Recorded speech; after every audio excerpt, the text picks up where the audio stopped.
Hello, fans, and welcome to Shane Shadows Presents Classic Indies, some of the great independent promotions and independently owned videos from some of the great wrestling from all over the world over the last 30 years. I'd like to welcome you to Season 3 of Shane Shadows Presents. We're going to kick off something whole new this week. Season 3 starts now. We just want to explain to you once again that anything that was shot within the walls of an arena or independently by somebody's personal camcorder or cell phones is not the intellectual property of any of the companies, current or previous. These are basically public domain tapes that are able to be used by anyone in any capacity. Why? Because they are not owned. This is why the WWE for so many years did not want anyone shooting footage inside the arenas at live events or house shows as they were known, because they cannot use or own the intellectual property because it's not tied into any type of a TV contract or public broadcast. So now that we've cleared that up, and hopefully some of the people who have been messaging us repeatedly asking us if we've asked permission to use these various tapes. No. You know why? Because we don't have to. It's all out there and it's open for anybody to use. The stuff that I've been putting on here for the last 2 seasons are videotapes that were owned by my friend Neil Superior and are in the custody of his mother since he passed away. She allowed me to use those tapes. I am bringing many of those great matches and events to you here on the weekly basis. That does not mean you can't take those same tapes and use them yourself for your own purposes. I mean, it's a very open-ended thing. We probably need to address just for a minute, maybe some of y'all don't need to take this quite so goddamn seriously. I mean, I show up here in a different hat every week. We sit and we talk, we make jokes, we make comments. We're enjoying some of this great footage that in a lot of cases have never been seen. Put down your pen and drop your phone and quit trying to contact your lawyer and have a little fun, will you? How about that? Is that a good disclaimer, Frost? All right, we're going to it. Here's what we're going to kick off with. This is from a live arena event that I attended when I was 17 years old. This is March 18th, 1989. It's the Capitol Center. It's the NWA, which, by the way, this footage not owned by Billy Corgan, okay? Just so we can make that clear for the super marks out there who don't understand. This is was shot off of the large jumbotron above the ring at the Capitol Center in Landover, Maryland. And this is a great match. Holy crap. Well, my wife just sent me a message and sent a photo, and she said Mick Foley at Save-A-Lot.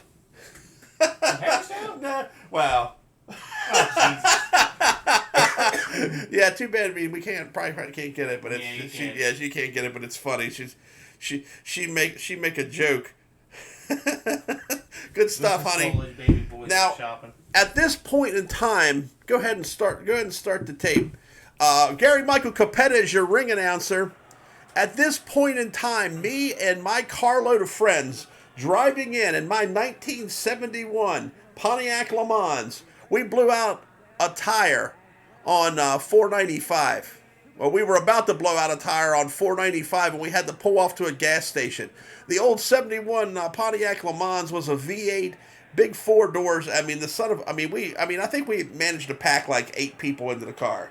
Yeah, 2 rows of bucket seats. I mean, we were just jammed in there. We wanted to go check out this action. This is a Saturday afternoon card with a 1 p.m. bell time. We missed the opening match, and we missed the match we're about to see right here. But I'm doing this one here because I walked into the building, and I'll hit the moment where I walked in through the portal, like the opening from where you come from the parking lot through the main door with your tickets, and walk directly into where the seating begins.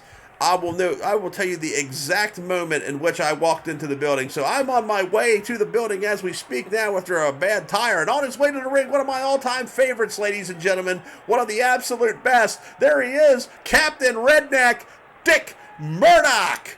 A classic worker. One of the guys who they often said could have been world champion, but sometimes he was just so busy having a good time in his matches that he didn't take everything stone cold seriously. And again, this was shot inside the building off of with the cameras provided by the arena and broadcast on the jumbo screens above the ring on all four sides. Your referee, WWE Hall of Famer Teddy Long, ladies and gentlemen. Teddy Long. I don't know who's at ringside here, but that might just be an arena worker. Now here's another super stud from the 1980s, Hacksaw Butch Reed, also known as the Natural in the WWE. Tag team with Ron Simmons as Doom, an outstanding performer who died earlier this year. Hacksaw Butch Reed was a top-notch talent. And now here's Capetta with the introductions. I think this footage is great. I know that the main event that day was Flair and Steamboat, and probably the best singles match I ever saw, but that one I think has made the rounds. It's entirely possible that this entire card has made its rounds on YouTube or one of the other various, but I've never had an opportunity to do a Dick Murdoch match, and I'm a fan. Now who does Dick Murdoch physically put you in mind of?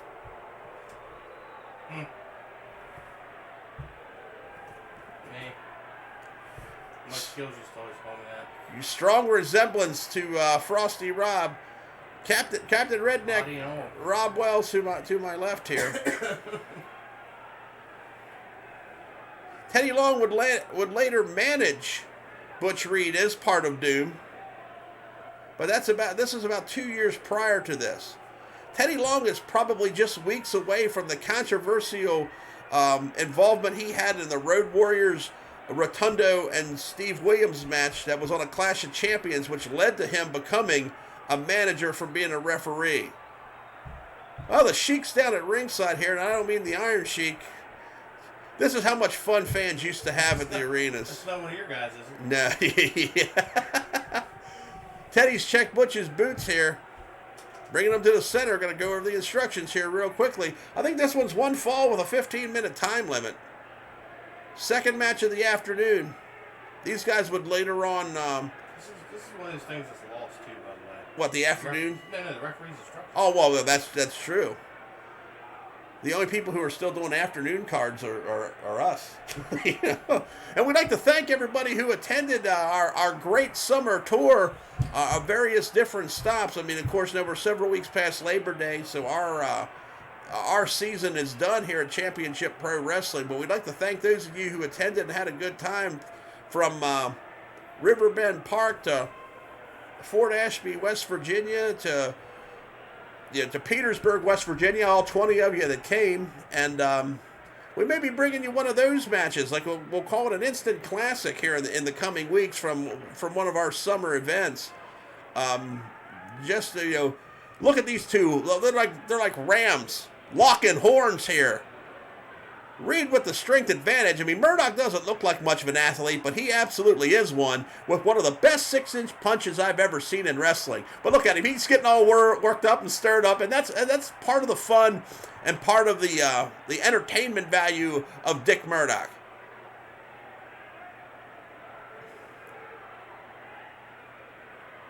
I believe the crowd's firmly behind Murdoch here. Both of these two guys had wrestled frequently and would change sides of the fence, so to speak, would go back and forth depending on their whims and what they were chasing. Murdoch was a noted headhunter in terms of if there was a bounty put up on somebody, even if it was a friend of his, he would go after it. Look at these two just locking up and just tossing it. I mean, just no one's both trying to get a firm advantage here, and nobody really can. I mean, tighten the clinches, and Murdoch's really getting hot. And then Reed as well. I mean, these guys want to go, and it's going to break loose here. These two had a pretty significant feud in the Mid-South area during the mid part of the 80s. But, sometimes in wrestling, these type of rivalries, they come, they go. I mean, everything doesn't last forever as far as being a mainstream attraction, but sometimes the lingering feelings. Oh! Overhand right, just dropped Murdoch, but only quickly. Teddy Long trying to stay between them. He's like, no, we want to try to keep these fists open. You want to try to keep the fist open. That was commonly during the 80s and the 70s, they didn't want a lot of punches thrown. I mean, it invariably happened, and oftentimes it got beyond the control. The Ringsiders really giving it to Butch Reed here in the early going here in Landover. Another short punch. Oh, Murdoch just... I think that one caught him a little bit more than the other one did. He just kind of crumbled on that one. Might have caught him on the bridge of the nose or whatnot. Make those eyes water a little bit. Murdoch's coming in with a fist, and Teddy's getting in between them. So I think there's getting to be a little bit of frustration here on the behalf of the big man from Waxahachie, Texas. Like to keep you fans coming back on the weekly basis here to the Independent Rewind, because you never know what Frosty and Steven Sarks might say. You never know what you might see coming out of the classic indies. And we were in early negotiations here for a new program that kind of covers some different fun stuff from the past, and largely from the VHS genre. But stay tuned for that. Another show to the left, and a left, and a left. Murdoch blocked it. Oh, that one landed. And again. Now, Reed is stumbled. Big elbow to the head. I've seen that before. And drops Reed, and Murdoch now looking to the crowd. He's stirred up, but just as soon as he seems like he gets the momentum, Reed backs to the ropes, and Teddy Long gets in between. So possibly Teddy Long in some ways foreshadowing the things that would happen within the next couple of weeks in terms of his professional career.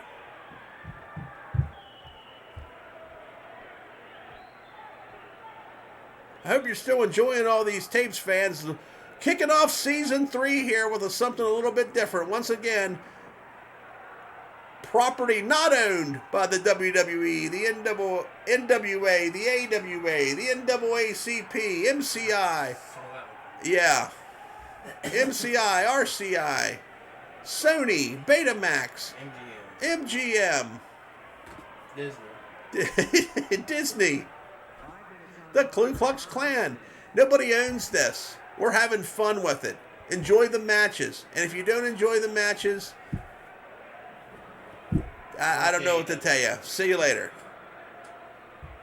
Go find somebody else to harass, because we don't give a shit. Wrenching up that arm here on Hacksaw.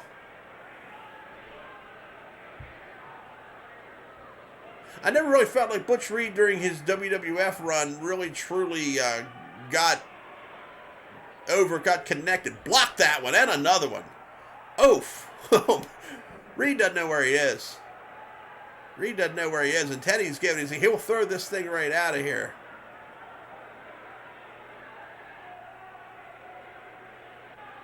And Murdoch's giving it right back to Teddy. Trust me when I tell you, the language here is probably pretty colorful. Oh, kick to the gut. Just too much distraction there. Murdoch takes another one right to the face. And Reed takes the advantage in the matchup. Oof,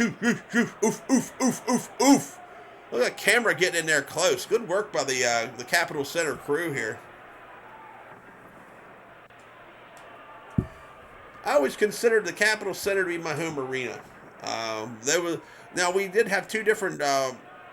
They would advertise 2 different shows, or they would talk about the Baltimore events, the Baltimore Arena, and the Washington D.C. Armory, and then they would do Landover. The WWF much more frequently did Landover than the NWA did. But every NWA event that ever took place in this building, I was at. All the way up to the last one, there was a WCW Nitro taping on July 1st when the Outsiders came down the steps, and these two are really jostling here. Look at them. There's been a lot of punches thrown and very little in the way of technical wrestling between these two veteran brawlers, and they were kind of tussling, tangled, and tied up. Looks like Reed's trying to grab a chokehold there on the big man. Oh! Murdoch! Swinging him out, looking around. Look at this. You want it? How about this? Oof! Big elbow to the face, chin, neck area. He's playing a crowd. He loves it. He was great. I don't know how much you've ever seen of him, but Murdoch was actually surprisingly very little. Phenomenal. Of course, he died in 1996. He was 49 years old, the same age I am now, so let's hope I don't fall over dead. Oh, big wind up. Boo! I love it. Winds up the right and sticks him with the left jab.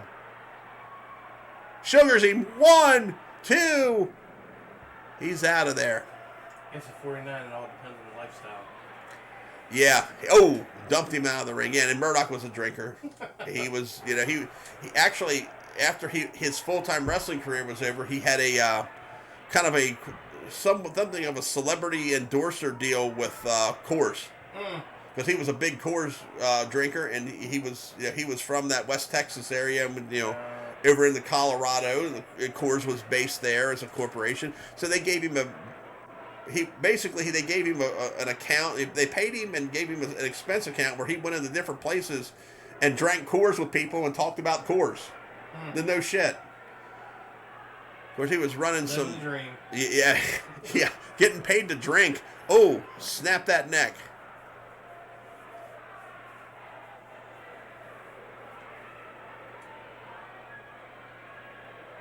As I said, season 3 here, we're going to start bringing you maybe some different things, some offbeat things. I mean, I think we've done a pretty good job of giving you some very outstanding wrestling action. Big elbow. That one caught him.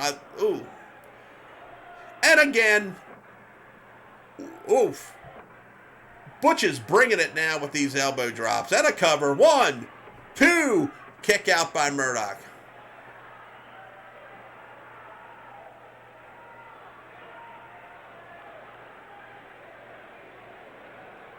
Rear chin lock applied. And as I said, we're going to be bringing you some different stuff, some unique stuff, some fun stuff. We're just trying to have a good time here. I mean, we're obviously our membership has grown over the last year, and yeah, we're on our way to 1,000 subscribers.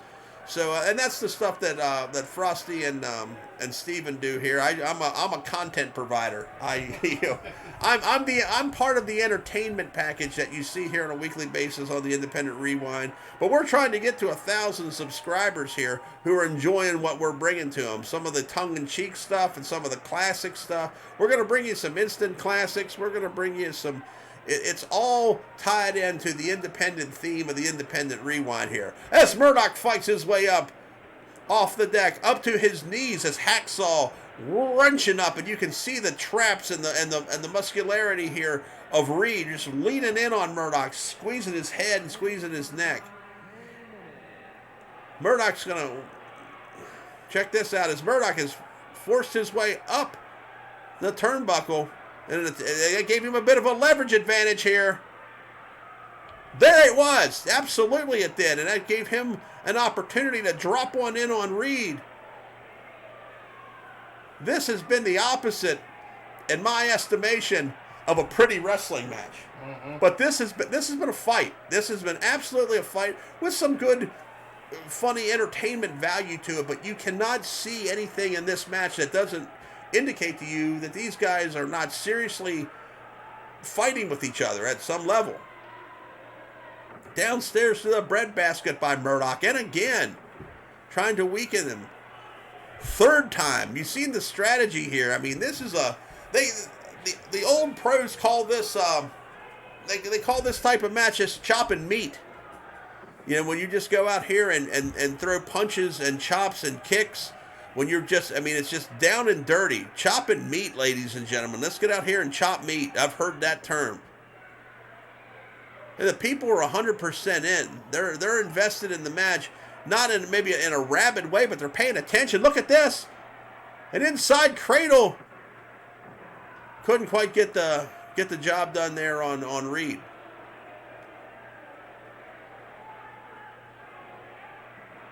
Irish whip, put his head down. Sunset flip by the Hacksaw.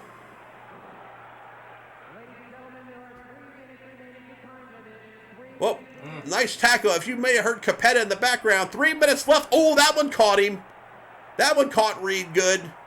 3 minutes left, and the countdown is on, ladies and gentlemen. Who's going to get it? Murdoch with a big elbow smash. Big elbow. 1, 2.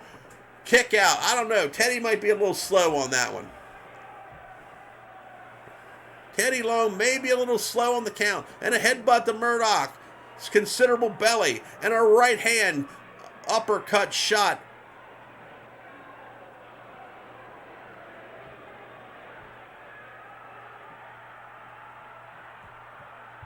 Reed maybe in the semi-high risk district here. Sledgehammer. Drop Murdoch. I thought Murdoch maybe got a fist in there or something. And another cover. 2. Teddy a little quicker on that count than he was for the one on Murdoch. I don't know if maybe we got some type of favoritism going on here or whatnot. Coming off again. Murdoch caught him that time. Caught him. I think he had something in his hand too. Did he? Yeah. Well, Murdoch always has his hand taped. His knuckles are, well, maybe he wasn't this time. I think neck breaker. 1, 2. Teddy's really dragging here. Just fair is fair here. Inside cradle by Reed to try to get the Duke. And Murdoch rolls it over. Come on, Teddy. And back again. I know you're supposed to always try to stay in front where the shoulders are, but him and trying to get behind, trying to go around these guys' tangled up legs is slowing down the counts as they go back and forth using the same hold. Both just getting a leverage shot here on that inside cradle. They both live. Now they're slugging it out. And Shane Shadows, 17-year-old Shane Shadows, is walking into the building. He's walking into the building now. Teddy again, a little delayed and a 2. He's walking in with his friend Dave Anderson. Dave Anderson, I know you're probably watching, and thank you for your support. And if you haven't become a subscriber, please do. He ducked a big elbow, a big clothesline from Reed as the clock continues to run. 30 seconds left in the matchup, and me and my entourage are walking into the building anxiously trying to find our way to see some part of the action here as this match concludes. As Reed climbs up to the second, going to the top. He got caught. Look out. Hard way and a long way down. Captain, can you take it? Murdoch is looking, but has he lost track of the clock? What's going on here? What is going on? Watch this. Look at this. Drop kick by Murdoch. Up and over the top rope goes Butch Reed as the bell rings. Did it ring because he went over the top? No, it rang because of the time limit. Okay. Now, the over-the-top rule was only if it was intentional. If you would have grabbed the hold of him by the back of the head or whatnot and thrown him over the top to the floor, that was a disqualification. That was unintentional.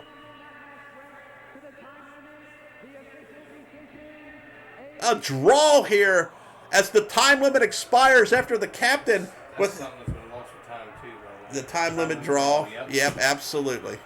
They said those tools we used to use back in the day. Yep, and they said, well, you can't have when people look at it, it's like real sports have time limits, except for baseball. Because it wasn't really set up for a time limit. But real sports have time limits. Is Murdoch gone?